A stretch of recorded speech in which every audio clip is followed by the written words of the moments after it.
男方彩礼88万8。怎么变成了88万8？彩礼不是6万6吗？这两个孩子到底瞒了我什么？念念，彩礼的事儿妈想好了，6万6。啥？6万6，图个6大顺，多吉利呀！妈，你没开玩笑？开什么玩笑？我跟你说，隔壁张姨家闺女嫁的时候要了28万8，结果婚后日子过得磕磕绊绊的，她自己都说彩礼要多了，心里不踏实。咱不干那事儿。6万6够了，剩下的让景行攒着，你俩买家具也好，置办东西也好。妈，6万6，你确定？现在外面哪个小姑娘结婚都不止6万6吧？那是他们，你妈我又不卖闺女。6万6是个心意，让人家知道尊重你就行了。陆景行那小伙子妈见过，踏实，不是小气人，你别为难人家。行，知道了妈。那就这么定了啊，你跟小陆说一声。那就这么定了啊，你跟小陆说一声。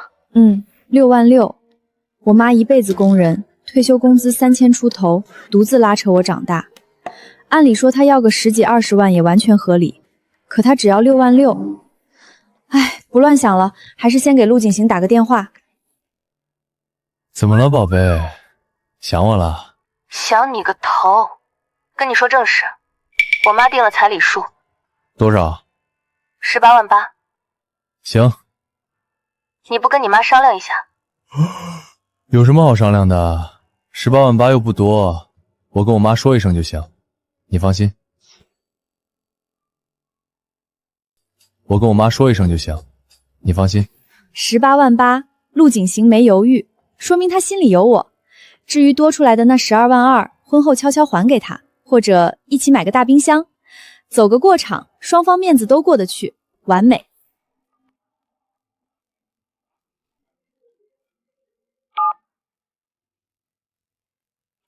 喂，儿子，什么事？妈，彩礼的事定了，88万8。多少？88万8，他家就这个数，我觉得也不多。通情达理归通情达理，彩礼归彩礼。妈，这事儿你别管了，我说行就行。儿子大了，翅膀硬了，这笔账算得我脑仁疼。你儿子脑子被门夹了，彩礼要88万8。出得起就出，别丢人。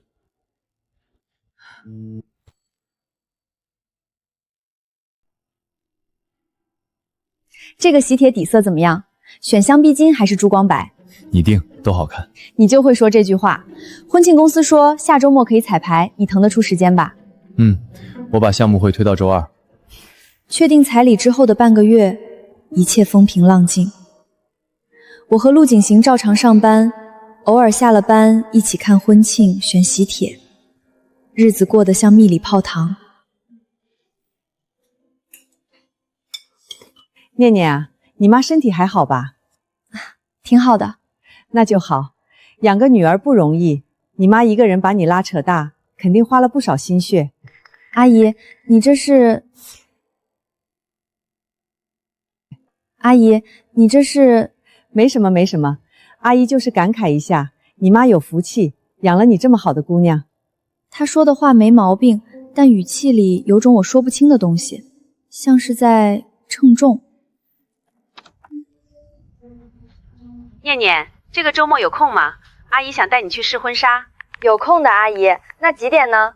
下午2点吧。好的，阿姨。天气凉，这个暖胃。谢谢阿姨。这一路上，我和赵阿姨聊些婚礼的细节，氛围很融洽。直到进了婚纱店，这件婚纱确实挺衬我肤色的。真好看，这件婚纱的确衬你的皮肤，感觉皮肤又白了一个度。阿姨，我觉得也挺好看的。阿姨，我觉得也挺好看的。那就订这件吧。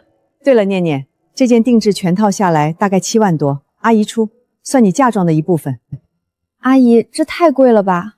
不贵不贵，你是我们家的媳妇儿，穿好看点是应该的。再说了，你家出了那个数，我们陆家总不能小气，对吧？那个数？哪个数？18万8还是别的数？一件7万的婚纱对陆家来说确实不算什么，但赵倩特意强调你家出了那个数，陆景行跟他妈报了多少，不会真的报了18万8吧？18万8让赵倩这个态度说不过去啊。对陆家来说，18万8就是个零头。那他报高了？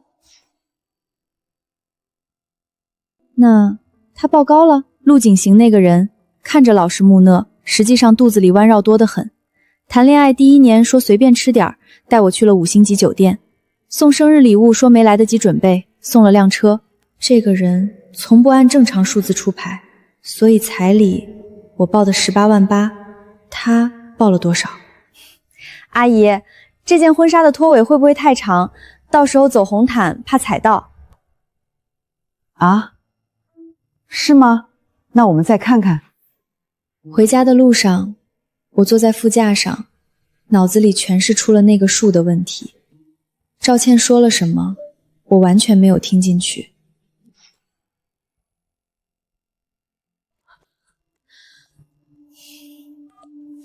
陆景行，怎么了，宝贝？你跟你妈说彩礼多少？18万8呀，就你说的那个数。真的？你没骗我？当然真的，我骗你干嘛？怎么了？我妈说什么了？没有，没什么，我就随便问问。哦，那没事就行。明天我来接你吃晚饭。行。他说18万8，可我总觉得哪里不对。算了，也许真是我多想了。赵倩就是随口一说，人家家里有钱，7万的婚纱跟买件衣服似的，别自己吓自己了。但事实证明，女人的第六感这种东西，悬是悬了点，准确率却高的离谱啊。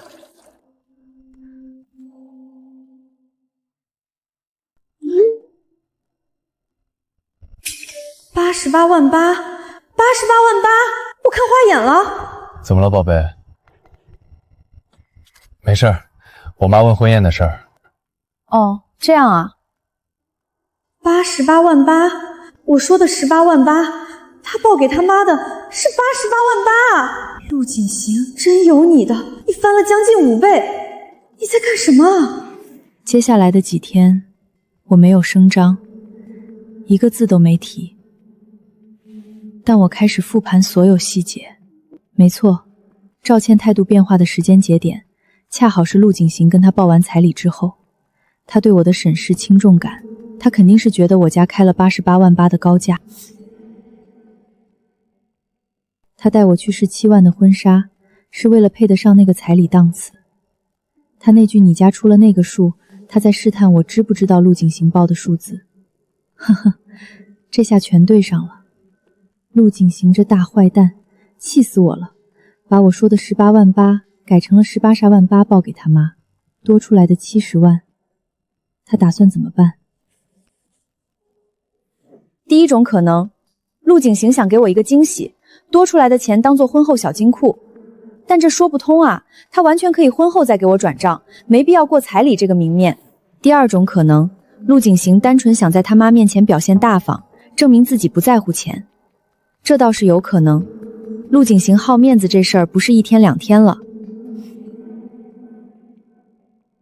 陆景行好面子这事儿不是1天2天了。第三种可能，他在赌他妈出了这笔钱之后，心里过意不去，回头会给我们更多的东西补回来。陆景行这个人，自从我认识他起，从来不做赔本的买卖。如果他真是第三种，那他报的88万8根本不是给我花的，是他跟他妈博弈的筹码。陆景行啊，陆景行啊，你小子还挺有意思的，但你有没有想过，婚礼当天真金白银从红包里拿出来的那一刻，你怎么收场？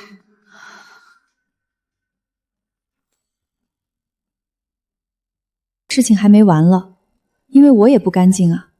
我妈说6万6，我给陆景行报了18万8，陆景行又给他妈报了88万8，3个女人，3套账本，中间隔了2个信息差。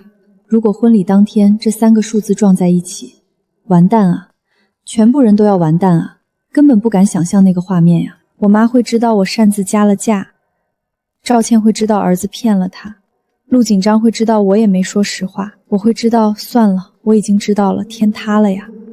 所以现在的问题是，我到底要不要在婚礼前挑明？挑明的好处是避免当众翻车，挑明的坏处是陆景行知道我也撒了谎，我在道德高地上站不住脚。不挑明，让他撞。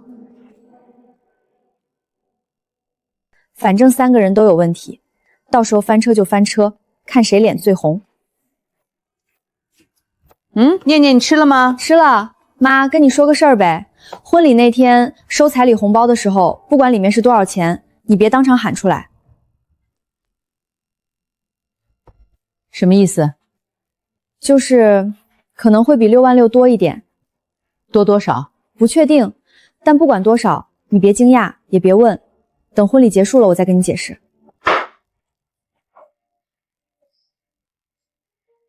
李念念，你是不是跟陆景行那边说了不一样的数？你是不是跟陆景行那边说了不一样的数？妈，你加了多少？没多少，就18万8。李念念，你疯了！6万6是妈定的，妈觉得够了。你多报12万2，人家陆家怎么想？觉得咱家狮子大开口？不会的，妈，陆家有钱，有钱是人家的事儿。你这孩子，妈说了6万6就是6万6，你怎么还？你听我说完。陆景行没觉得多，他一口就答应了，而且我怀疑他报给他妈的数字比18万8还高。什么意思？我不确定，但他可能跟他妈说了一个更大的数。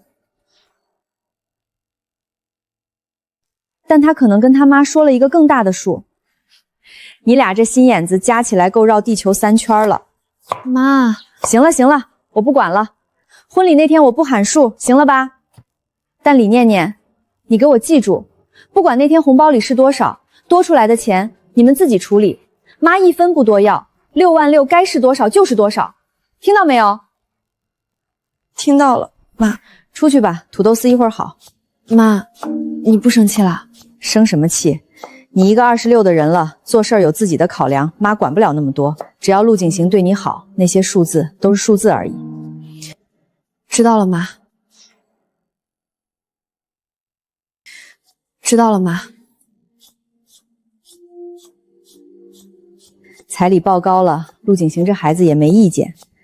这小子确实上道。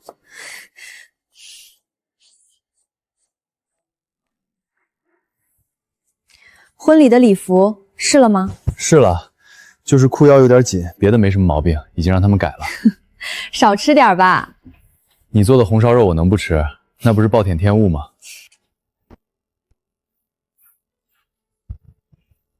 对了，婚礼那天有个环节，就是收彩礼那个，到时候我妈会把支票交给你妈，你跟宋阿姨说一声，到时候别就是正常收就行。就是正常收就行。什么叫正常收？就是收了就好，别拆，别数，别当场看金额，回家再看。为什么不能当场看？没为什么，就是省得麻烦。你想啊，当场看金额，两边亲戚都在，多少会有人议论，还不如回家安安静静的看，你说对吧？逻辑很通顺，理由很合理，心里有鬼的不行。陆景行，你在怕什么？你在怕你妈写的88万8被我看见，然后我问你为什么跟我说的18万8对不上，对吧？行，听你的。那就好，我再去搬2箱。去吧。妈，婚礼那天收红包的时候别当场拆。你那个陆景行是不是也跟你说了这话？妈，婚礼那天收红包的时候别当场拆。你那个陆景行是不是也跟你说了这话？妈，你怎么知道？猜的。心里有鬼的人都怕当场验货，放心，妈配合你演戏，到时候笑着收下就行。嘿嘿，这场婚礼越来越有意思了。3天后就是正日子，3个数字，6万6、18万8、88万8，3个知情人。我妈知道6万6和18万8，我知道18万8和88万8。陆景行知道18万8和88万8，但不知道6万6。还有一个完全不知情的赵倩。一旦有任何一个环节脱缝，就是核弹当量的社死现场。而我，嘿嘿，我决定让这颗核弹准时引爆。嘿嘿，我决定让这颗核弹准时引爆。不是我心大，是这件事如果不炸一次，以后只会越藏越深，变成婚姻里的暗雷。不如趁着婚礼天所有人都在，一锅端。反正大家都有问题，反正翻车了谁也跑不了。当然，前提是翻车之后还能收场。所以我还需要做一件事。嫂子，这么赶着约我，是不是有事儿？猜对了，问你个事儿。你说。陆景行跟你说过彩礼的事儿吗？说过。怎么啦？他跟你说多少？嘿嘿，嫂子，你是不是发现了什么？你先说。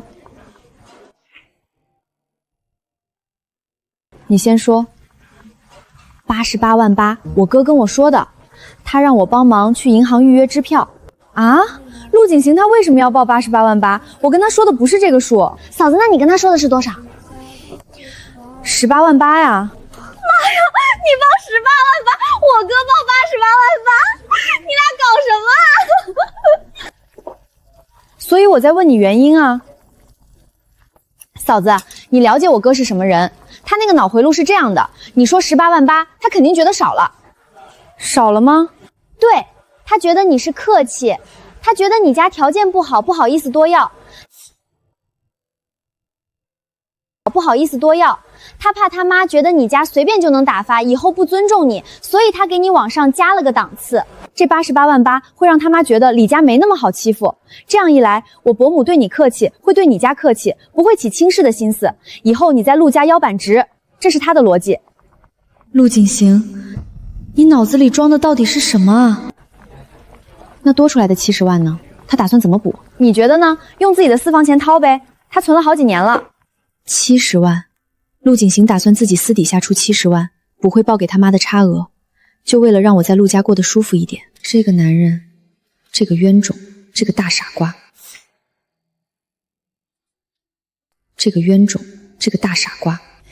嫂子，你是不是有点感动？感动个锤子啊！陆景行都不知道我妈原价才6万6啊！什么？我妈定的彩礼是6万6，是我自己加到18万8的。啊？等一下。你妈说6万6，你跟我哥说18万8，我哥跟我伯母说88万8，也就是说实际彩礼6万6，中间被你们俩层层加价，翻了13倍多。对。李念念，你俩绝了！你俩是不是诈骗搭子啊？你小声点儿，满火锅店都听见了。行了，让我笑一会儿。6万6变88万8。6万6变88万8，你俩要是去卖房，中间商都得给你俩打工。所以，婚礼那天我打算摊牌。摊牌？什么意思？就是让3个数字当场碰面。我妈知道真相，陆景行不知道我知道他报了88万8，赵倩不知道源头只有6万6。嫂子，你要干嘛？婚礼当天现场引爆？差不多。那我哥岂不是要……你哥该紧张就紧张，但我不是为了整他，我是要把这件事彻底翻开，以后一家人清清楚楚，别藏着掖着。嫂子，你牛大了，太佩服你了。嫂子，你牛大了，太佩服你了。哎，小场面，低调低调。那嫂子，你需要我做什么呢？婚礼那天帮我递话筒就行。今天就是决战日了，李念念，一定要稳住啊！念念，紧张不？不紧张。耳朵尖都红了。妈，等会儿你记住。知道了，不当场拆红包，不喊数字，笑着收。放心吧，闺女，你妈又不是没见过世面。等会儿不管发生什么，妈都站你这边。知道了。妈都站你这边。知道了。他在紧张，他在等那个彩礼交接的环节。接下来，请男方家长为女方家长送上聘礼。宋姐，薄礼一份，往后咱们就是一家人了。周妹子客气了。哎呦，88万8呢，真是大手笔啊！赵倩，你真舍得呀！6万6是妈的底线，18万8，这是妈知道我加了的价。88万8，这个数字她没听说过。这个数字她没听说过。谢谢，都是一家人的心意。你这臭丫头，到底在背着我搞什么？气氛暂时回到了正轨，但我知道，宋玉的那一眼意味着战后清算已经进入倒计时。你妈刚才看你的那个眼神，怎么了？有点吓人。紧张什么？不就是88万8吗？你怎么知道？哎，新郎新娘怎么停下了？敬酒，敬酒！你什么时候知道的？你知道多少？你为什么没问我？你为什么没问我？李念念，你到底在打什么主意啊？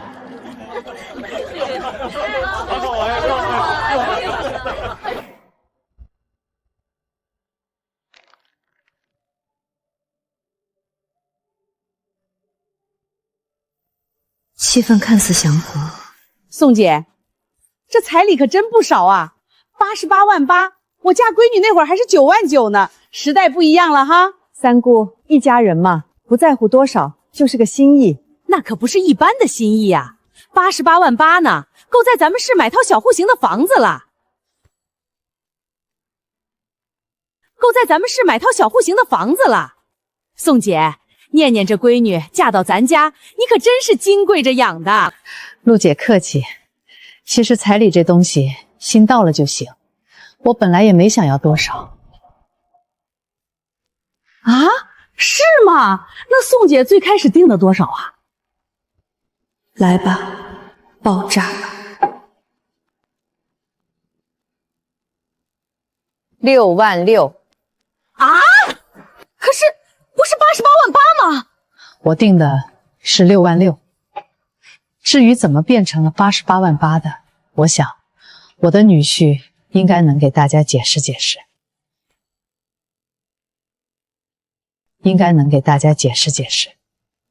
我等一下，妈、阿姨、各位长辈，在陆景行解释之前，我先说一件事。我妈定的彩礼确实是6万6，但我跟陆景行说的是18万8。18万8？对，我私自加了12万2。我加到18万8是想让陆家知道，我爸走得早，我妈从小我拉扯大不容易。我妈虽然不计较，但我想的是，我们家的女儿不是随便嫁的。但是这位陆先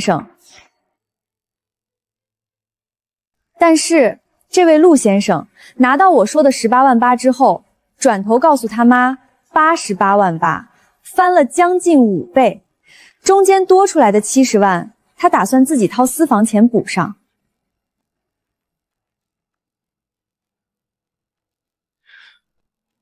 对，我报了88万8。陆景行，你小子能耐了，现在敢跟妈撒谎了？妈，你知不知道妈是怎么凑的这笔钱？为了这88万的彩礼，你爸把厂里的流动资金拆了一部分出来，你奶奶把养老的定期存款取了10万块加进去，全家人以为宋姐开了这个价，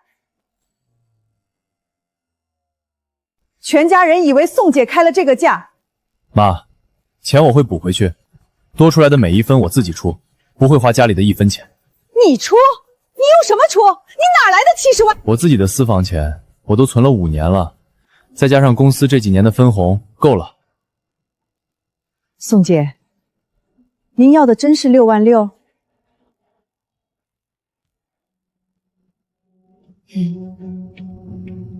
所以，宋姐要6万6，念念加到18万8，我儿子又加到88万8，6万6。18万8， 88万8，这彩礼一路翻上去，跟竞拍似的。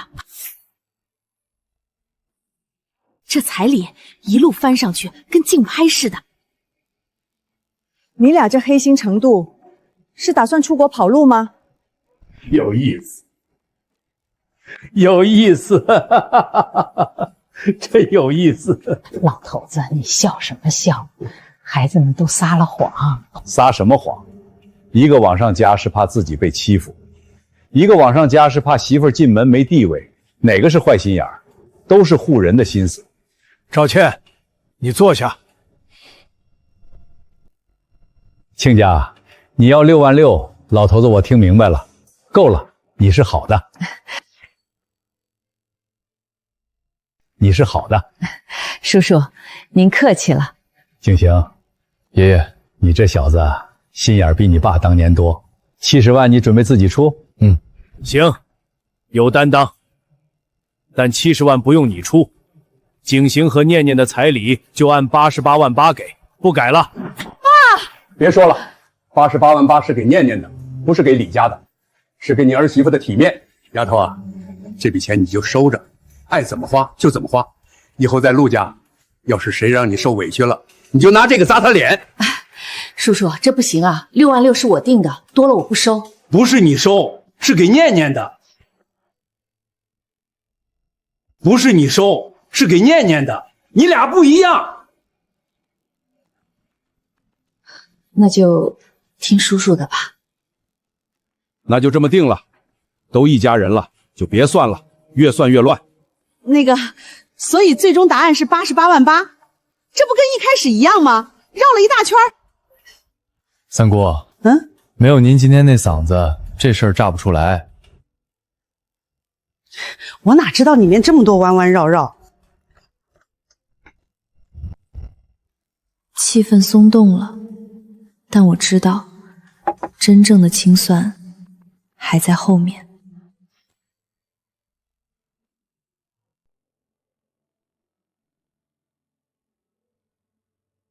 李念念，你什么时候知道的1个星期前。怎么知道的？你妈发微信给你，弹窗消息我看见了。那条消息88万8的支票要提前去银行预约开。你为什么没问我？因为我想看你打算怎么收场。陆景行，你胆子真大。我胆子大。你跟你妈说6万6，跟我说18万8，李念念，你胆子也不小。那是我的保护措施。我那也是。所以我们俩一个比一个会加价。所以我们俩一个比一个会加价。门当户对喽。哼，李念念，干嘛？以后别加价了。你先别。行，以后有什么事儿直接说，别测试我，我经不起测。一测我就想让你过得更好，一想就容易犯傻。陆景行，你那70万不用出了，爷爷说了。我知道，但你本来准备出的对吧？5年攒的私房钱。你为了我腰板直，准备把自己掏空啦？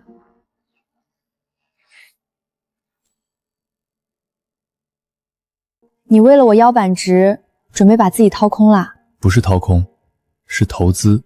投资？投资你，回报率目前来看还行。陆景行，你的70万，以后变成我们的140万。眼角已经不受控制的弯。好。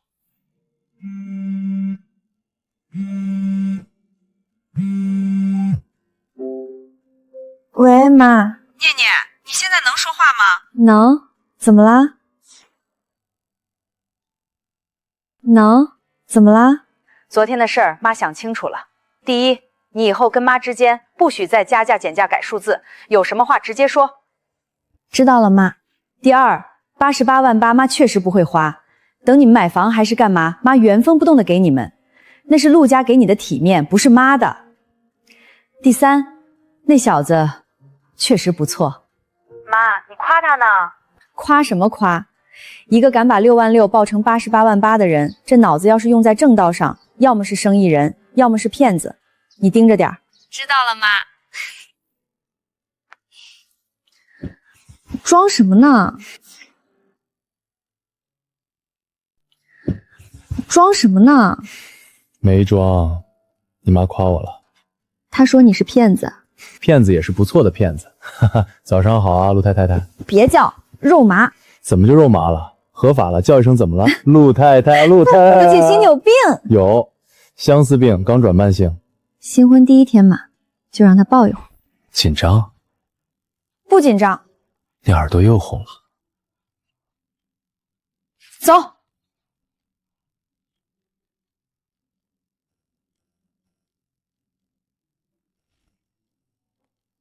来啦，洗手吃饭，差不多好了。洗手吃饭，差不多好了。正常的有点反常。念念，念念，阿姨怎么了？昨天的事，阿姨想了一晚上。你跟景行一个加到18万8，一个加到88万8。阿姨一开始确实生气，觉得你们骗我。后来想，你加价是怕我看轻你，景行加价是怕我欺负你，你俩的出发点都是怕我，所以阿姨反思了，是不是阿姨平时哪里做的不到位，让你们觉得不加个保险就不安心？不是的，阿姨，您对我很好。行了，别客气话，以后一家人该说什么说什么，别加码了。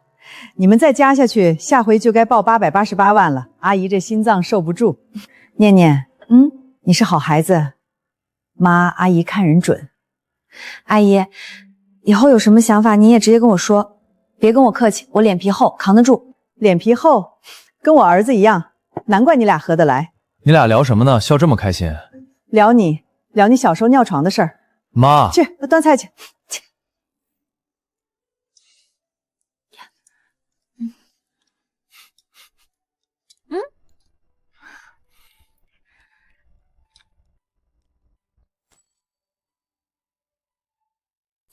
念念，那88万8，阿姨不改了。爷爷说的对，那是给你的体面，但多出来的那些，你心里有数就行，不用还。以后你们自己过日子，缺什么跟家里说。谢谢阿姨。别谢，以后少折腾你那小心思就行。不折腾了。哼，嘴上说的好听，跟你那口子一个德行。谈完了？我妈没为难你吧？没有，你妈挺好的。那就好，走吧，回家。李念念，你说如果当时你妈要的是88万8，我是不是得跟我妈报880万？我是不是得跟我妈报880万？陆景行，闭嘴上车。好的，陆太太。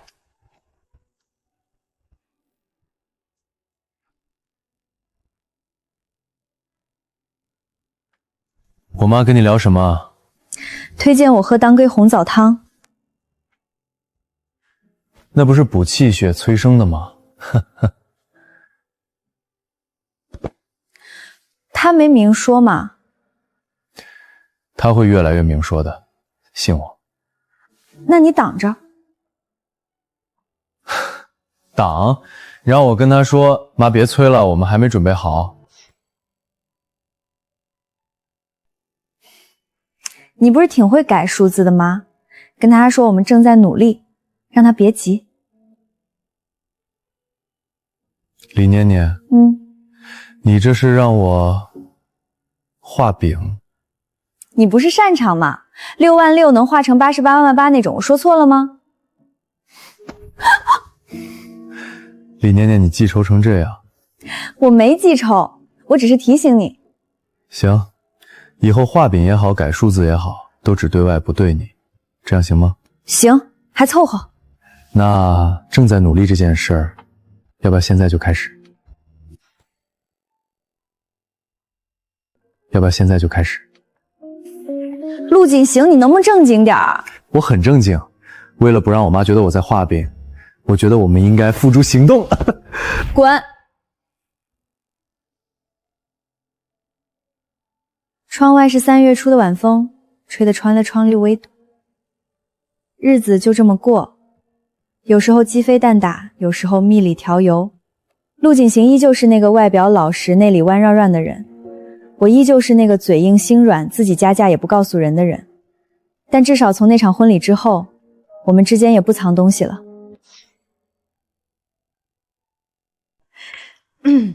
那天我喊了一嗓子88万8，你们念念的脸绿的。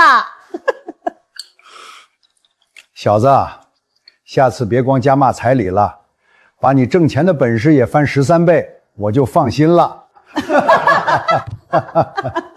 听见没有？爷爷都发话了。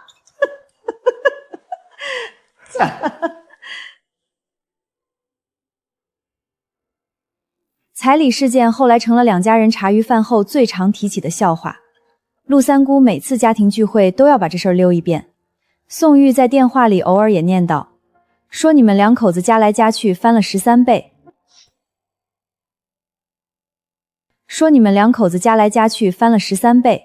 好在公婆开明，而我坐在旁边吃着饺子，看着满屋子的人，心里踏实的不得了。从66000到888000，数字是假的，但数字背后那些弯绕绕的心思全是真的。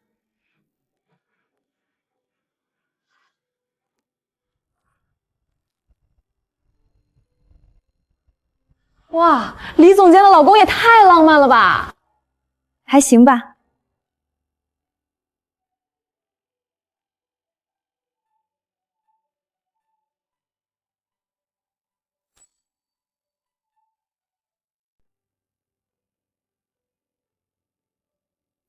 李念念女士，请坐。今天什么日子？结婚半年整，我数着呢。你还真数？精确到天，183天，以后的每一天也数。半年礼物，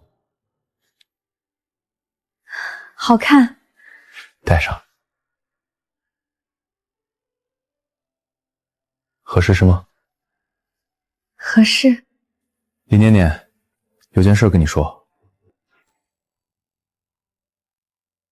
李念念，有件事跟你说。公司上个月接了个大项目，如果顺利的话，今年年底利润翻一番。我准备把这一年的分红全部拿出来。干嘛？给你妈买套房。新房不用太大。宋阿姨现在住的小区太老了，冬天暖气不行，电梯还经常坏。我看了几个盘，离我们这边开车15分钟的那个小区。陆锦行，我妈不会要的。我知道，所以我写你的名字，房产证上写你和宋阿姨的名字，是你给你妈买的，不是我陆家施舍的，这样她收的心安。你这是……别误会，没有别的意思。别误会，没有别的意思。你妈为你操了半辈子心，你现在嫁过来了，她一个人住那种老破小，我看着不踏实，你不踏实，我也不踏实。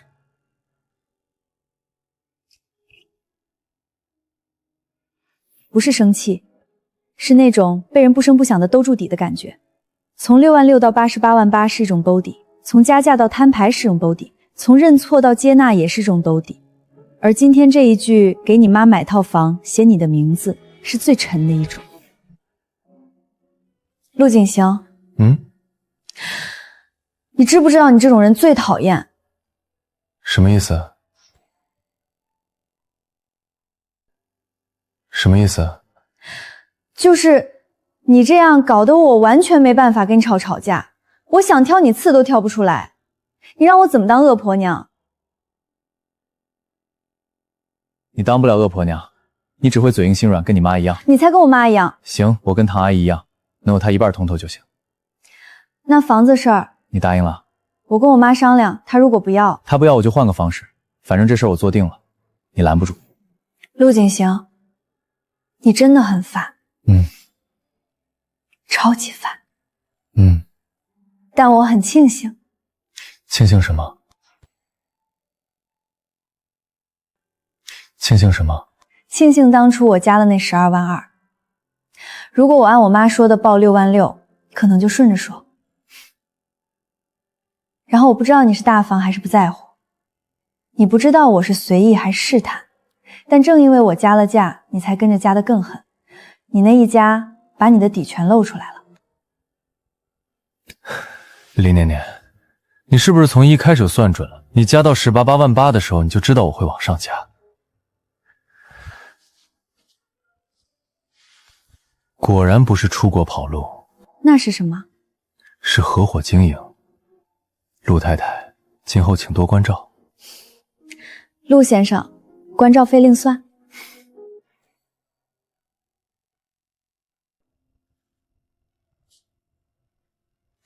阿姨，这套洋房1楼带小院，离念念小夫妻新家，开车车1刻钟，低楼层电梯隐患，暖气全屋铺设，采光1年4季都充足，总价和陆总预算完全吻合。这套房是陆景行的分红全款购置，房产证加我名字，只写你我2人，没陆家半个，对吧？当初婚礼88万8，爷爷明确是给你的个人保障，我1分不动。如今他又大手掏全款购置办养老房，你当真觉得陆家心里不会有芥蒂？我一个单亲妈，凭什么平白收人家这么大惠？妈，景行不是施舍，他是心疼你大半辈子独自拉扯我。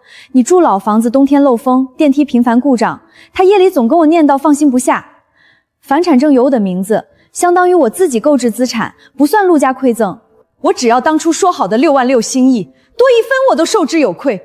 当年我不肯漫天要价，就是不想让你在婆家抬不起头。现在反倒因为一套房，让你欠陆家天大的人情，往后婆媳相处，你如何自处？房子我绝不要，你转告陆景行，心意我领，但东西必须退掉。还有什么办法？全款买房数模太大，换谁都会心里不安。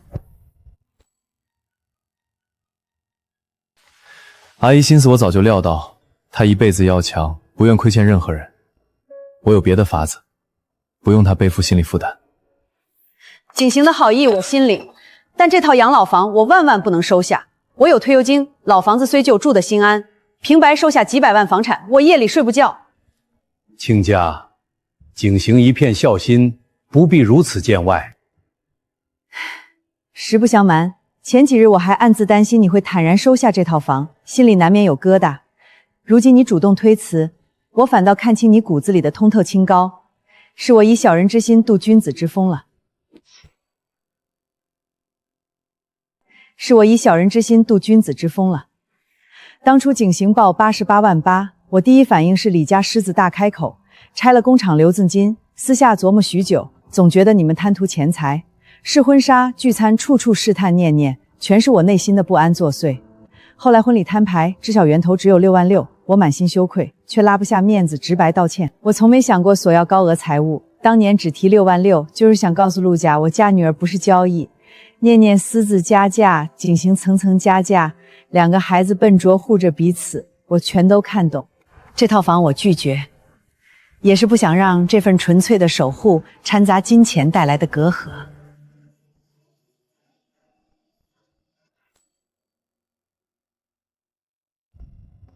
妈，宋阿姨，房子不白送，我拟定20年无息分期协议，房款算作我借给念念。日后我们夫妻共通，工资分红逐年偿还，每月固定转账，白纸黑字全部写明。房产登记李念念与宋玉共有，等同于我们小家庭共图资购置，不存在单方面馈赠。这样两全其美，没有人情枷锁，也不辜负孩子们的孝心。